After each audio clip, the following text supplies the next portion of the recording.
ഈ വെടിക്കെട്ടുകാരനെ ഉടുക്ക് പൊട്ടി പേടിപ്പിക്കരുതെന്ന് പറയും. കാരണം വെടിക്കെട്ടുകാരൻ വെടിവെച്ചേ ജീവിക്കുക. ആ വെടിവെച്ചുകൊണ്ടിരിക്കുന്നവനെ എന്തോ ഉടുക്ക് പൊട്ടി ശബ്ദം ഉണ്ടാക്കി പേടിപ്പിക്കാൻ ഒക്കുമോ? സംഗതി ഇങ്ങനല്ല. നമ്മുടെ മുൻ സുപ്രീം കോടതി ജഡ്ജി മർക്കണ്ഡേയ ഗഡ്ജു അദ്ദേഹം പറഞ്ഞെന്താണെന്നറിയോ? എടാ, മരിക്കാൻ ഭയമില്ലാത്തവരെ ഈ ഭൂമിയിൽ എന്ത് പറഞ്ഞാണ് തോൽപ്പിക്കുന്നത്? അങ്ങനെയുള്ള മനുഷ്യരുമായി യുദ്ധത്തിന് പോയ ട്രംപാണ് ഒരു ആഗോള പൊട്ടൻ. ഇമാം ഹുസൈൻ റളിയല്ലാഹു അൻഹുയുടെ രക്തസാക്ഷിത്വവും അഷൂറയും ഒന്നും ഈ ട്രംപ് പഠിച്ചിട്ടില്ല. 9 കോടി ഇറാനികളിൽ അവസാനത്തെ ആളിനെ വരെ കൊന്നേ അമേരിക്കയ്ക്ക് ജയിക്കാനാവൂ എന്ന് ഈ ട്രംപിന് മനസ്സിലായില്ല എന്നാണ് പറഞ്ഞത്. സംഗതി മർക്കണ്ഡേയ ഗഡ്ജു ഒരു മുസ്ലിം അല്ലാത്തതുകൊണ്ട് അവർ ഷിയയാണോ ആണോ ആണോ എന്നൊന്നും നോക്കേണ്ട കാര്യമില്ല. അവർ മനുഷ്യരാണോ എന്ന് നോക്കിയാൽ മതി, അല്ലെങ്കിൽ മദ്ലൂമികളാണോ എന്ന് നോക്കിയാൽ മതി. ആക്രമിക്കപ്പെടുന്നവൻ്റെ ജാതി നോക്കാൻ, അവൻ ഏത് വിഭാഗമാണെന്ന് നോക്കാൻ ഇസ്ലാം പഠിപ്പിച്ചിട്ടില്ല. അനീതി ചെയ്യുന്നവനോടൊപ്പം, അനീതിക്കിരയാവുന്നവനോടൊപ്പം നിൽക്കാനാണ് ഇസ്ലാം പഠിപ്പിച്ചിട്ടുള്ളത്. പക്ഷേ അത് ഹുസൈൻ സലഫിക്കും വിസ്ഡം കുഞ്ഞുങ്ങൾക്കൊന്നും അതറിഞ്ഞുകൂടാ. അവർക്ക് നോട്ടം മറ്റു പലതിലുമാണ്. മർക്കണ്ഡേയ ഗഡ്ജു അത് നോക്കേണ്ട കാര്യമില്ല. കാരണം എന്താണെന്ന് വെച്ചാൽ മർക്കണ്ഡേയ ഗഡ്ജുവിന് ദുബൈയിലും സൗദി അറേബ്യയിലും ഒന്നും ജോലിയില്ല.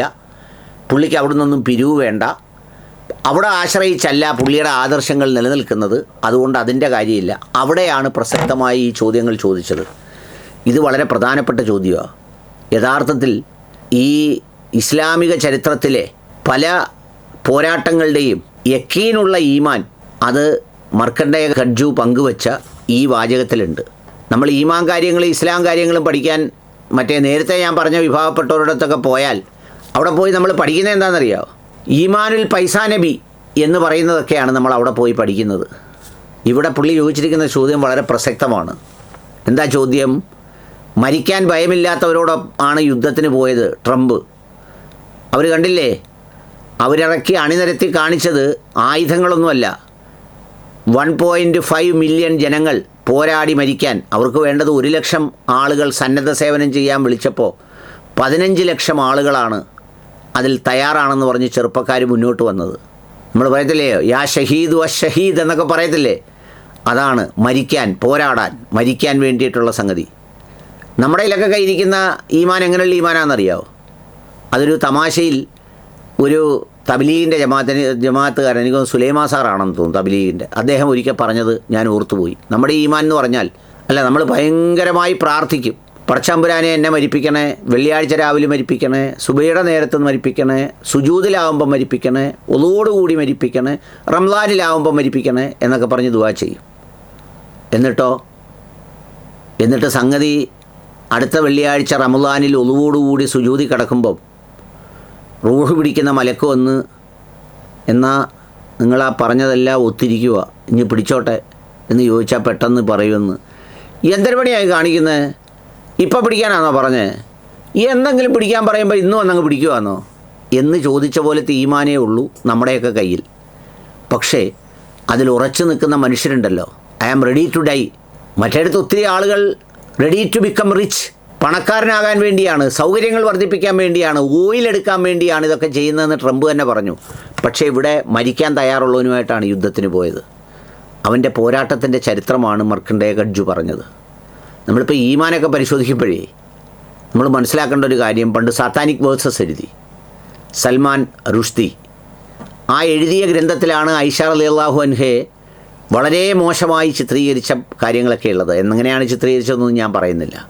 അതിനെ സംബന്ധിച്ച് എന്താണ് മതവിധി എന്ന് ചോദിച്ചപ്പോൾ അന്നത്തെ ഇറാനിയൻ പരമോന്നത നേതാവാണ് ആയത്തുള്ള ഖുമൈനി. അദ്ദേഹമാണ് പറഞ്ഞത് അവൻ്റെ തല ഛേദിക്കണമെന്ന്. വ്യക്തിപരമായി നമ്മൾ ഇന്ന് ആവിഷ്കാര സ്വാതന്ത്ര്യത്തിൻ്റെ ഭാഗത്ത് നിൽക്കുമ്പോൾ ഞാനൊന്നും അനുകൂലിക്കുന്ന സ്റ്റേറ്റ്മെൻ്റ് അല്ലത്.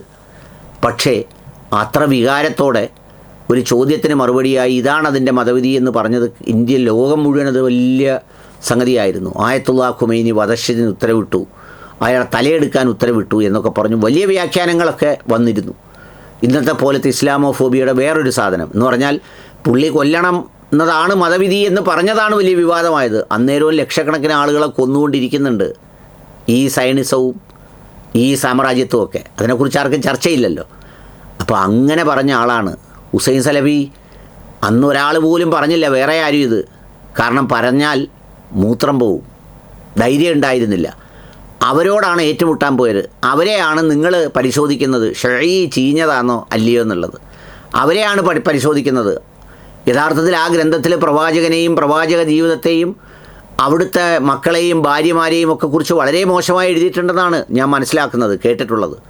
അതിനെതിരെ നിലപാടെടുത്തത് ഷെഈയായ ഈ പറയുന്ന ആയത്തുള്ള ഖുമൈനിയാണ്. ഞാനതിനെ ന്യായീകരിക്കുകയല്ല, ആ ചരിത്രം ഞാൻ സൂചിപ്പിച്ചതാണ്. ഞാൻ I am not ready to justify it. ഞാൻ ആ സ്റ്റാൻഡിലല്ല. പക്ഷേ എങ്കിൽ പോലും അവരെ ഇന്ന് പരിശോധിപ്പിക്കുന്നതിൽ നിങ്ങൾ കാണിക്കുന്ന ഒരു സംഗതി ഉണ്ടല്ലോ, അത് കണ്ടപ്പോൾ ചിരിച്ചു പോയതാണ്. നിങ്ങളെക്കാൾ എത്രയോ ഈമാനുണ്ട് മർക്കണ്ഡേയ ഗഡ്ജുവിനെന്ന് തോന്നിപ്പോയി.